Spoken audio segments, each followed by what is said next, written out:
light field.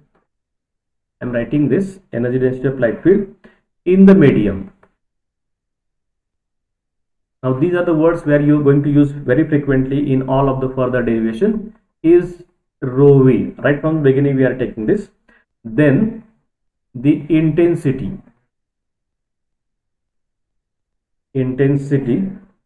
is this expression. I might be knowing it is a general expression for any of the radiation.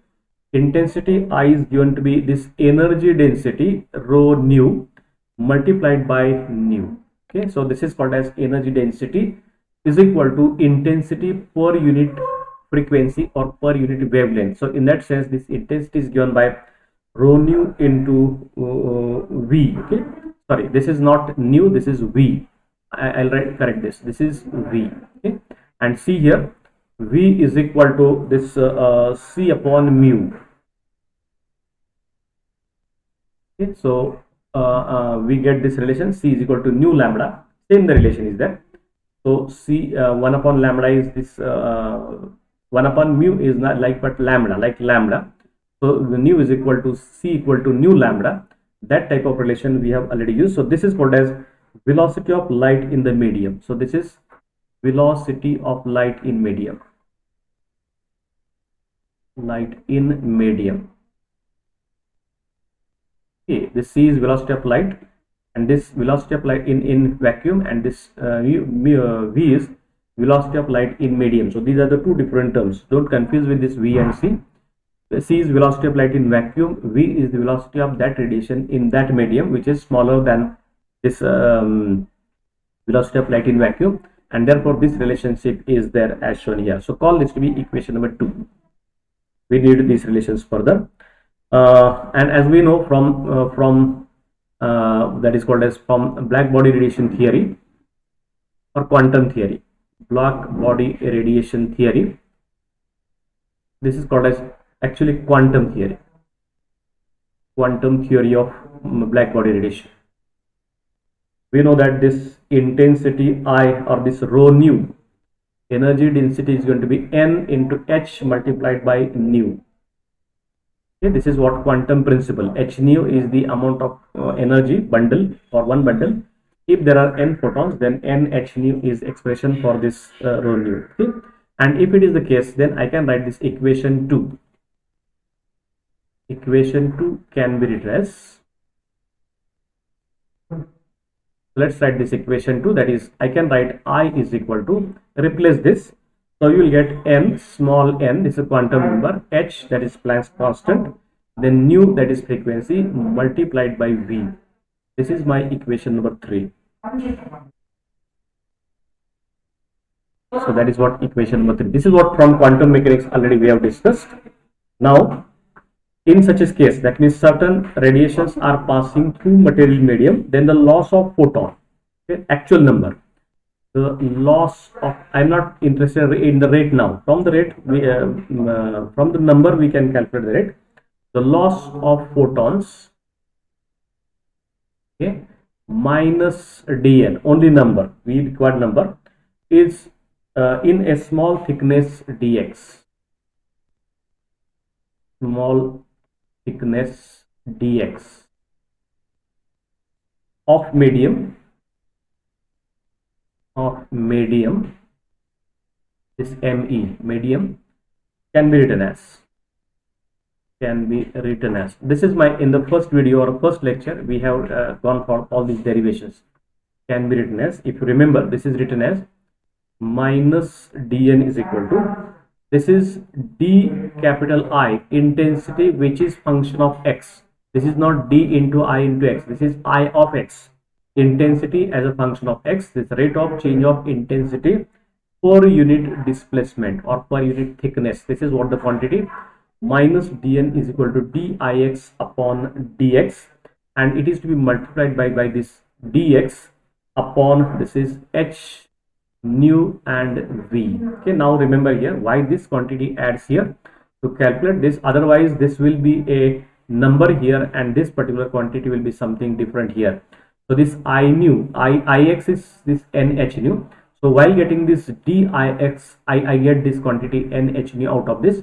To cancel this, I have to add this h nu v there, as well as this dx is there, this dx is there. So by dimensionally, this left hand side and right hand side should be same. That's why this additional component has been multiplied there or required there.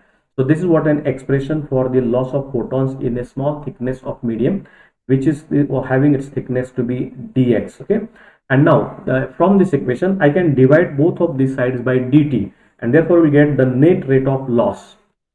The net rate of loss, actually this is time rate, net rate or time rate of loss in time interval dt, in time interval dt is given by, if I go for this type of time rate of loss of this dt, this will be given as, okay, so let's check this. I can write this as, it will be given by minus dn, this, okay, I can call this equation number 4. Divide this equation 4 by dt on both sides, so you'll get dn upon dt, that is equal to di of x divided by dx as it is, multiplied by this is dx upon dt, this, and divide by 1 upon h nu into v. But remember here, this quantity, this dx upon dt is simply v, velocity of that radiations that are passing through that medium, which is just same quantity, which is v. So this v here obtained in the numerator and this v here, that gets cancelled, and therefore we'll get final expression as this net rate of loss of photons, time rate of loss of photon is equal to minus dn by dt into this di of x divided by dx into simply 1 upon h nu. This is my equation number 5. This is the equation number 5.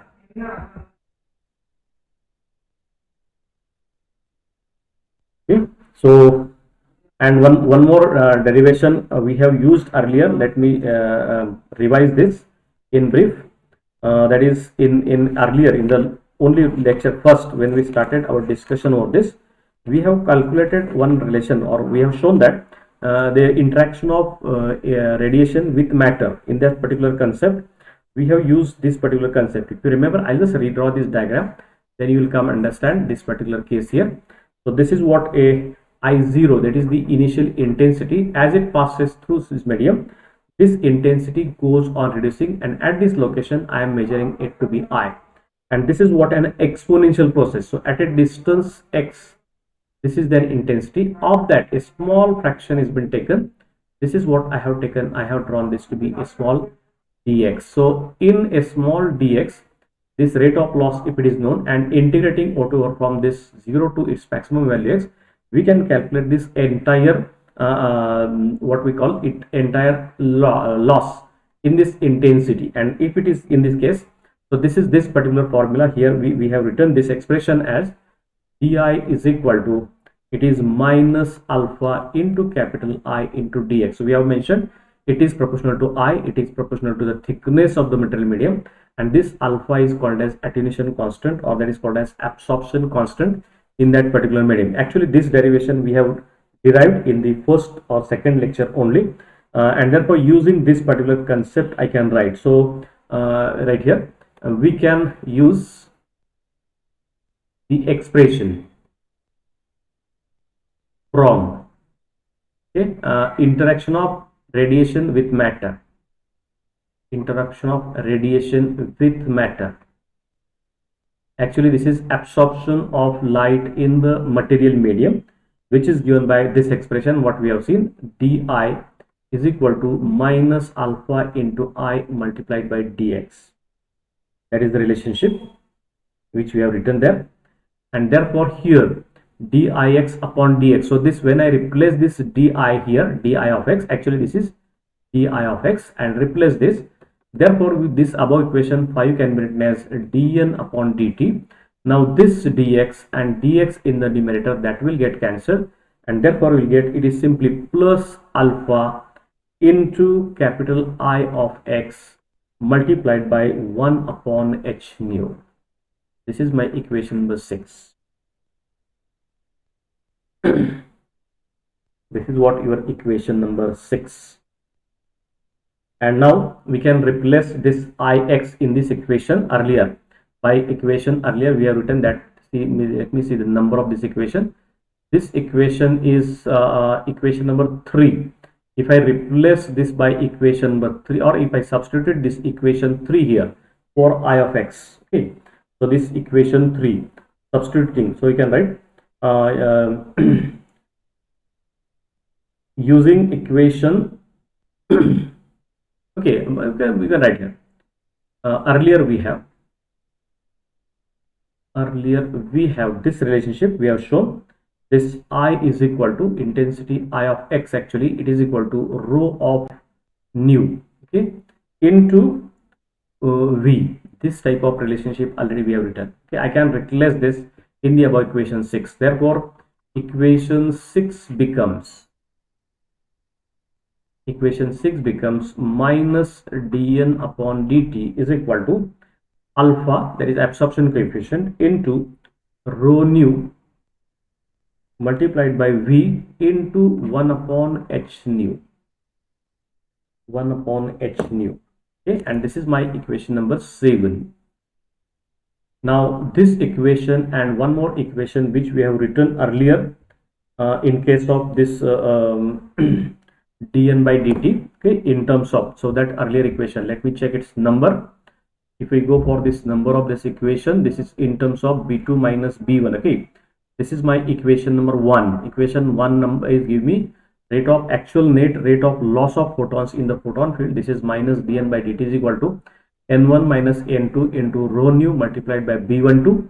This is equation 1. And similar equation which we have obtained here, that is equation number 7, which is also minus dn by dt in terms of this. And now equate, so equating equation 1 and 7, equating equation 1 and 7, so both equations have left hand side to be minus dn by dt. So writing this right hand side of both of these equations equal to each other, I can write alpha into rho nu photon density into nu multiplied by 1, sorry, into v, this is v not nu, this is v upon h nu is equal to, right hand side is, this is n1 minus n2 into rho nu multiplied by b21 or b12. We have written this b12 there, b12, and from that I can get alpha is equal to, so this quantity rho nu here that gets cancelled, and this alpha can be written as, even in simple format it can be written as, simply it is n1 minus n2 as it is, then b12 in the denominator, this h nu will come in the numerator, h nu, and divide by this v will come in the denominator. Okay, so don't confuse with this nu and this v. Okay,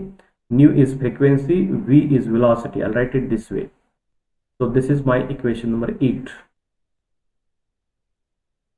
Okay, and now very interesting things about this equation 8 can be treated as follows. That tells you very interesting thing. That means n1 is always greater than n2 in any given condition. N1 is always, that means at thermodynamic equilibrium n1 is always greater than n2, b12 is a positive number, h nu is always positive, v is also positive. So this absorption coefficient for a medium is always positive provided we have n1 is greater than n2. That means at thermodynamic equilibrium this n1 minus n2 is always positive, and hence alpha is also going to be a positive. Okay, so we can write one conclusion from here. This equation, above equation, relates absorption coefficient alpha to the difference in population n1 by n1 minus n2 of the two energy level. So for a material in thermal equilibrium, n1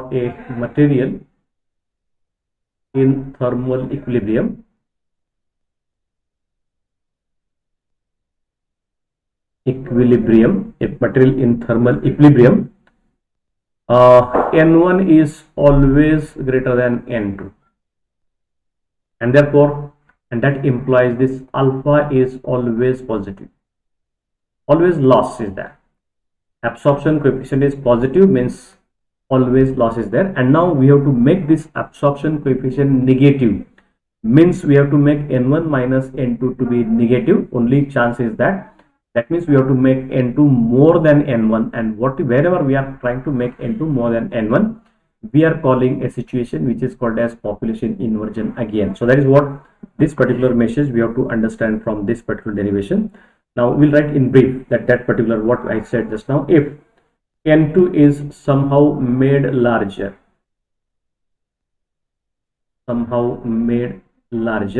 now how to make it larger, that is our point of discussion in the next lecture.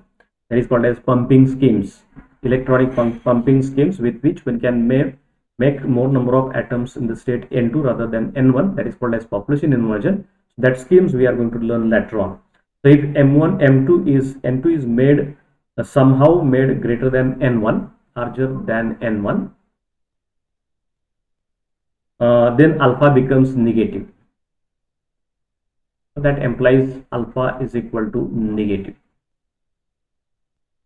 Alpha is negative, and therefore the intensity relation, which also we have looked in the first lecture only, or the first video. You can check this. This expression was given by I is equal to I0 exponential relation I0 into e raised to minus alpha into x. That is the reduction here. This alpha into x, same relation. And when this alpha itself becomes negative, minus will become positive, and in spite of attenuation, this is what expression for attenuation already we have seen. If this alpha is positive, then there is a attenuation. If this alpha is made in negative, minus becomes plus. So this, in spite of attenuation, there becomes an amplification. So more number of intensity increases rather than decreases. This is the concept we have to discuss in this case. Okay. So therefore, I am replacing this alpha by minus alpha. I can write this to be I is equal to I0 times e raised to some gamma times x. So that is going to be positive, and this gamma is minus alpha. Gamma is minus alpha or gamma is equal to minus alpha, doesn't matter. Or we can write this gamma is equal to minus alpha, and this quantity, this gamma, the quantity gamma is equal to minus alpha is given a separate name, is referred as the gain coefficient per unit length.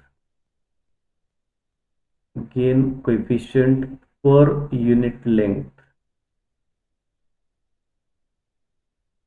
Try to understand. If only alpha is there, it's number something.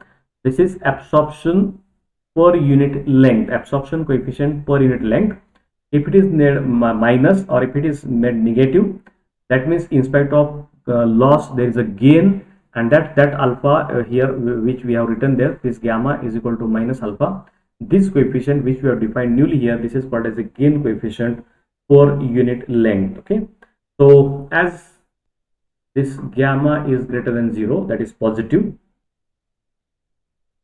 the equation, this above equation, give number to this equation number 9. Equation 9, if this gamma is made positive, that means if gamma is greater than 0, as the situation is there, the gamma is positive. The equation 9 implies that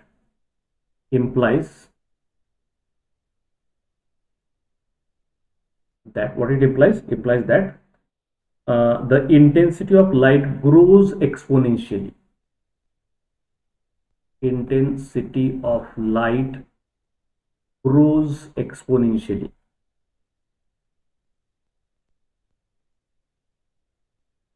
Okay. In spite of loss, now there is a gain. Okay. In spite of loss, there is a gain. It grows exponentially as the light beam travels through the medium. As the light beam travels through the medium. to the medium. Please remember, I am writing these notes for you people. When we finish this chapter 2, I'll prepare a PDF of all these notes, and that will be, it will be shared to you for your reference when you go for final examinations and all that. So might be you are not having books with you, and that's why it may be difficult for you to prepare such type of notes. So I am preparing readily these notes to you, and that will help you at the time of examination. Okay. So in spite of attenuation or cancellation of photons, now number of photons are added or increased, and this is the clearly the amplification of light. So this is called as amplification of light.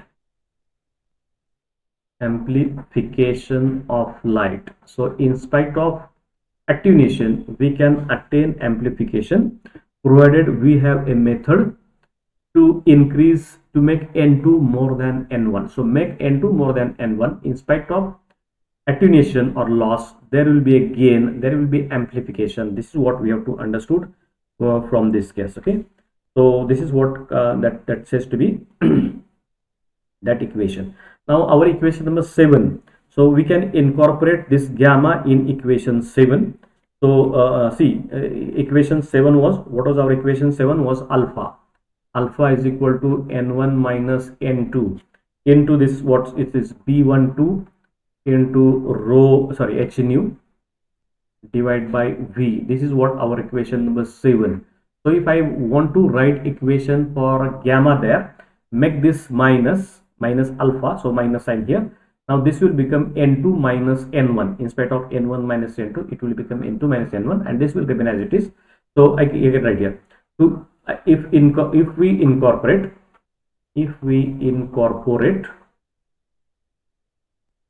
gamma in equation 7, we can write another equation for gamma in terms of this equation 7 as follows. So gamma this time will be given as, now this is n2 minus n1, change of the sign. So every on the left hand side as well as right hand side, sign will be changed. So instead of in the absorption, we are writing n1 minus n2. In this equation 7, or in case of amplification, I am writing this is n2 minus n1 into b12 as it is, multiplied by h nu divided by v. Okay, and this is, remember, this is condition for amplification. Try to understand, this is one of the very important condition, and this gives you a clear-cut idea.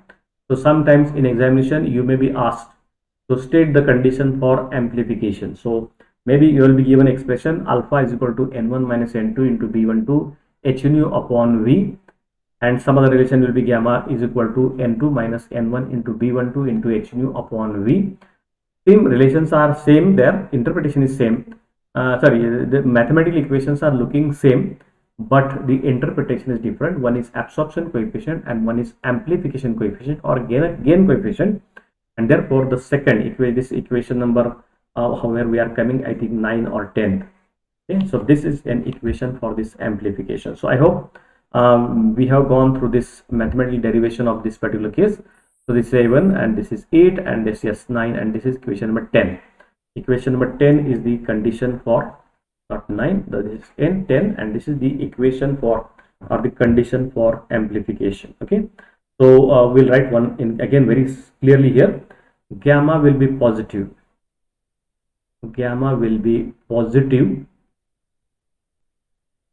If n2 minus n1 is greater than 0 or positive. That is we get the condition n2 is greater than n1, and that is the condition. Right from the beginning we are just mentioning one word, that is called as population inversion. So this you can equation 11.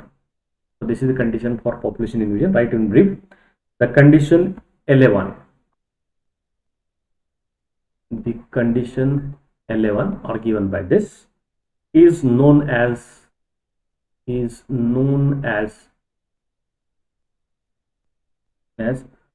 population inversion. Okay, Remember, this entire topic of this laser is revolving around this, or is supposed to consider this particular term, which is called as population inversion. Okay, so this entire concept is called as population inversion because it is the inverse of normal situation. This is inverse of normal situation. SITUATION, situation. That is, in general, we have N1 greater than N2. This is your normal situation, thermal equilibrium or whatever state. This is going to be always the situation. But here we have to make this N2 greater than N1. This is inverse of normal, and that's why it is called as population inversion. This is population inversion. So remember, the condition for population inversion is very simple. N2 is the population of the atoms in this high energy state, excited energy state. If it is more than this population of atoms in the de-excited state or ground state, then we achieve this condition, which is called as population inversion condition. Okay, so population inversion is necessary condition to be satisfied. Okay, so you can write here. Thus, this equation 10.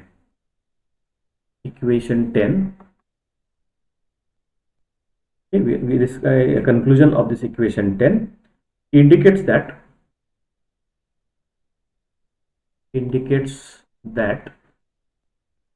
what it indicates that population inversion is necessary condition. Population inversion is necessary condition. Population inversion is necessary condition to be satisfied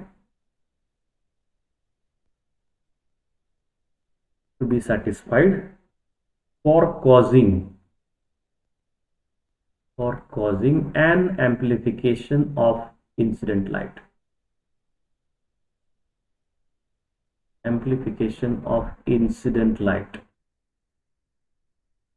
So without this population inversion condition, there won't be amplification at all. Okay. Further, this relation also can be given in terms of all these coefficients earlier, B12, A21, etc. And this further relationship, that the factor there, remaining there factor, this also can be expressed in another equation. But we will just write here. Further, it can be shown, this equation 10. Further, it can be shown. Okay, we are not going to discuss this, but remember, sometimes you will require this. Equation for gamma can also be written as, this condition is N2 minus N1 as it is, and this factor, which was multiplying factor, this can be written as now nu square in the numerator, divide by, this is 8 pi into V square multiplied by tau SP continuous. This is one way of writing the same expression, but we are not going into details of this. Try to understand. This may be equation 12 we can take, and this is one more equation. Just a minute, some students are to me, I'll just discuss 1 or 2 minutes with them. Are you getting my sound? Priyanka? Yes, sir. Yes, just a minute, some students are there, I'll just talk with them and then we'll back to you. Now, this is one important derivation from this entire chapter, which deals with this condition for population inversion and all that. More about this population inversion, etc., we will discuss in more things later on. Before that, in the before that, we have to go one more important derivation, that is called as line shape function. Okay. I'll just give a title of this. This is called as line shape function. Line shape function. Now try to understand whatever we were discussing up till now. That is what we are just, every time we are mentioning, this is one state, that is E1, this is second state, that is E2, and this either atom goes from this state to this state by absorbing certain radiation H nu, and when it comes down, it again gives the same energy, that is H nu. So every time frequency or the wavelength of this type of photon emitted or absorbed, whatever may be, stimulated or spontaneous or whatever, this frequency or wavelength is a unique value, unique, only one value. But in practice, this is not the actual situation. Actual situation is that sometimes this energy, there is light difference, energy level difference, that the energy levels are now broadened. These are not clear cut energy differences, energy distance or the energy levels. Energy levels are broadening. That means sometimes it is the same picture here. One can draw here. This energy level E1 is very close like this, and E2 is also having a band like this. Okay? There is difference, average of this and average of this, that difference is okay, but h nu. But when we go for actual energy levels inside an atom or inside a material, these energy levels are separated, or they have certain band, not unique line. And therefore when this to this transition, when this to this transition, when this to this transition, several transitions are here. Now in this case, this nu or this lambda is not unique, and in that sense there is something, in spite of getting a single line, we get a band, and monochromaticity is in problem. Okay, in fact this particular sources are much more monochromatic as compared to other sources, but still there is a certain line width is there, and that particular function is called as line shape function. So we'll write in very brief about this this particular derivation, and that tells you something practically what happens there. So line shape. So up till now, for the simplicity, for the sake of simplicity, we have assumed till now that the emission of light by all atoms in this specimen is strictly monochromatic. Strictly monochromatic. That was our convention, and the frequency which is given by this nu 0 is equal to E2 minus E1 upon H.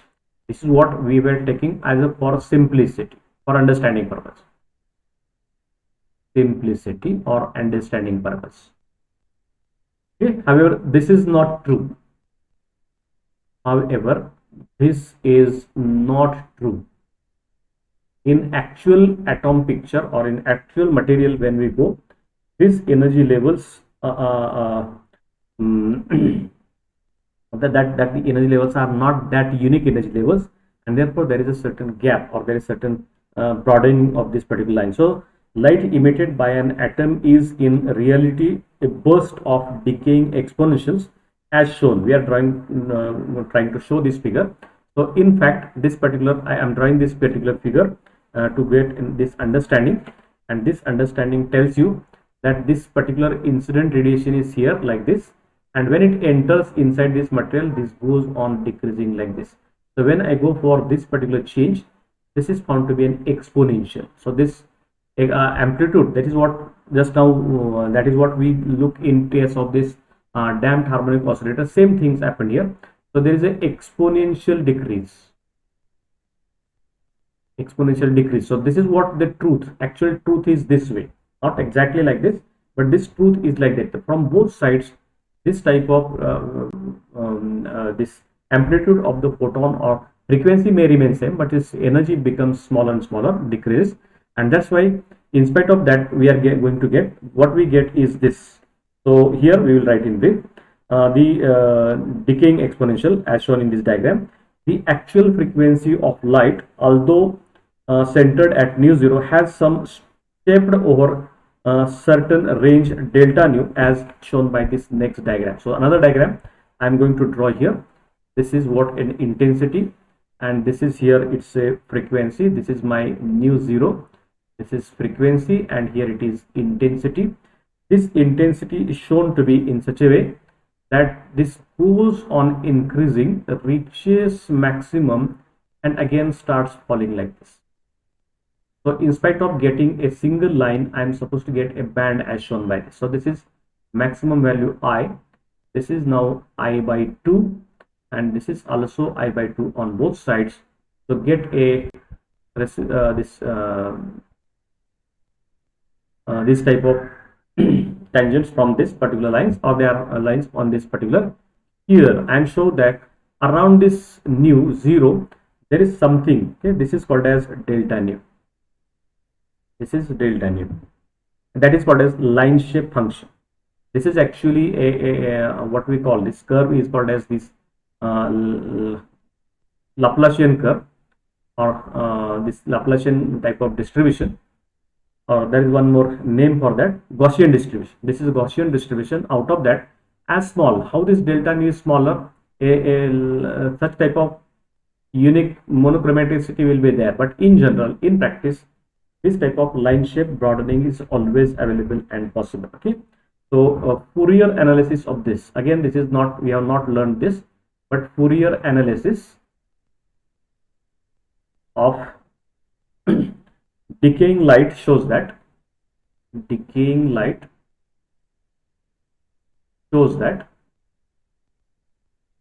if I go for this Fourier analysis of this, I can get a relationship. This delta nu is equal to 1 upon simply tau sp, spontaneous emission. So delta nu is known as line width.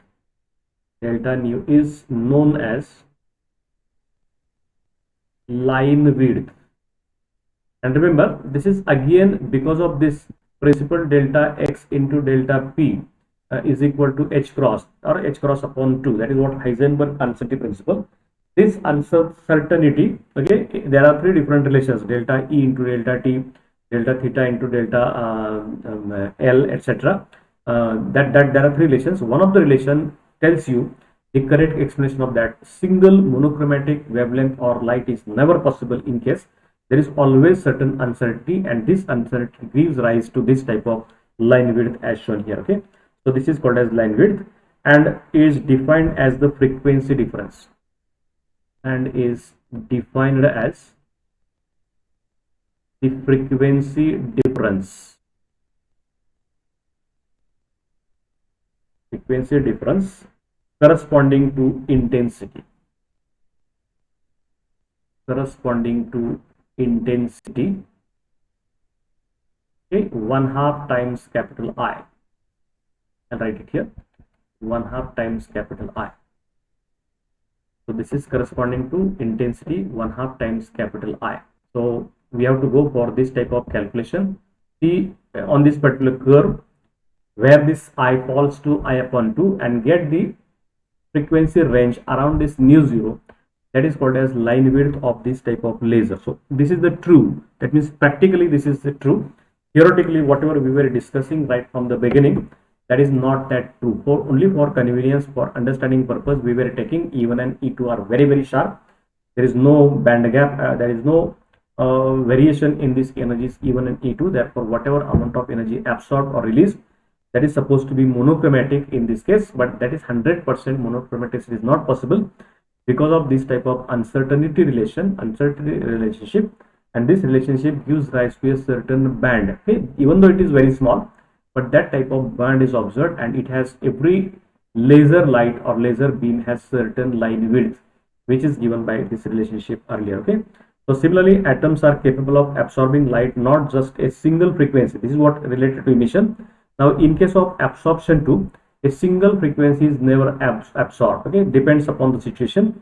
It is light not just at a single frequency, but over a band of frequency. So, in case of absorption too, single monochromatic frequency is never absorbed. Close to that, whatever monochromatic value close to that, some other frequencies are also applied, and it implies that the atoms interact with light over a large range of frequencies. In spite of responding to a single frequency, the atoms responds to the light over a range of frequencies. And if we plot the intensity of radiation as a function of frequency, we would again obtain the bell-shaped curve. Okay, so same curve will be obtained for the absorption too. What is the true in case of emission, same is true in case of absorption too, and we can get exactly similar type of line width for the absorption too. That is also true, but we are not showing all these things here. And the shape, this particular curve, the shape of the curve, this is called as bell shape. The shape of the curve is described by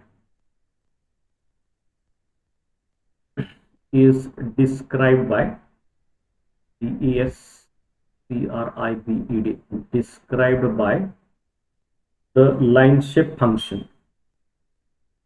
The line shape function. This is again can be a good question over this, as when we go for MCQ.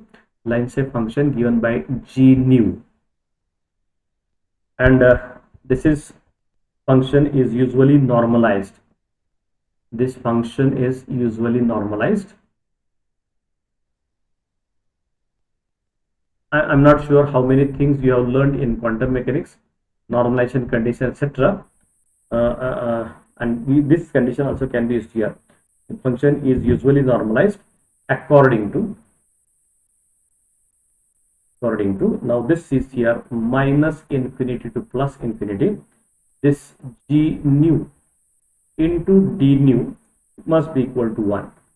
Okay, so from this minus infinity plus infinity, somewhere there must be some single frequency there, like that type of condition is called to be in the condition for normalized condition for this case. Okay, so we may consequently view g nu d nu as the probability that a given transition between energy levels E2 and E1 will result in the emission or absorption, both of these cases, of a photon whose frequency lies between nu and nu plus delta nu. So this particular g nu delta nu that gives you probability that a given transition between, it's again a quantum mechanical language. I think you might have studied earlier quantum mechanics. Based upon that, this g nu delta nu as the probability that a given transition between the energy levels E2 and E1 just a minute. Sir मी जरा lecture मध्ये 1-2 minute अर्ध्या तासाने मी call करतो. Okay. So here this g nu d nu is equal to 1. This is what one condition here that tells you something very interesting, that emission or absorption whose frequency lies between nu and nu plus delta nu. So hence a photon energy h nu may not necessarily stimulate another photon of energy h nu, but it may stimulate a photon which has an energy between h nu and h nu plus delta nu. So instead of having a single frequency or single energy difference, we can have this h nu and h nu plus delta nu. So this is how this much energy band gap is there, and the photons may be absorption as well as emission. This type of particular things are to be taken in consideration. Therefore, we assume that the radiation density rho nu delta nu incident on the collection of atoms has frequency between nu and nu plus delta nu. Further, out of the total n1 and n2 atoms per unit volume, only n1 into g nu delta nu and n2 into g nu delta nu atoms per unit volume are capable of interacting with the radiation of frequencies lying between nu and nu plus delta nu. Incorporating this, so if I go for this type of band line shape, this line width in consideration, then these equations for gamma may get turn something different one, and this time this equation will be given by, so if we write here, if we consider the line width, the expression for gamma, this expression for gamma can be given as it is n2 minus n1 into b21 multiplied by h nu 0, okay, divided by v, and this is to be multiplied by g nu, okay, or this is also given as n2 minus, okay, I don't think you are needed to go for all these relations, but try to understand. Actually, this is what theoretical things we have seen. Actual things are like this as shown here, and this comes to be nu square divided by this is divided by 8 pi into v square multiplied by g nu and divided by this quantity, that is tau sp. So these are the relations 13 and 14, etc. These are the actual relations when we go for the practical thing. So, but I think you need not worry about these things here, what this particular derivation gives you think. So try to understand, even though right from the beginning we were saying that this radiations or this process which is occurring in this case is a specific or a monochromatic, a single wavelength. Naturally in nature it is not allowed to have this. There is always certain band there along with this particular case, and therefore this process is bit statistical rather than the deterministic what we have seen earlier. For understanding purpose we have used all these things, but practically this particular, there is always certain small band close to zero, but small band is there. That is how the amount of energy released in the process of stimulated emission or absorption is to be taken in consideration, and that makes a great difference in actual working of the laser. So that also we are going to discuss later on. So in the next lecture, tomorrow's lecture, we will go for some more discussions about this type of amplifications, then what are the cavity oscillations, etc., what are the metastable states, etc., and the pumping schemes. That also we'll discuss in the lecture that we will take on the Monday. So today we will stop here. That this much, I think it is some more mathematical discussions. Sometimes it becomes difficult for us to understand all these things. Doesn't matter, we will just come to these points somewhat later on again. Okay, so how many are there? Divya is there, Priyanka, Poonam and Rutuja. Okay, so shall I take attendance now?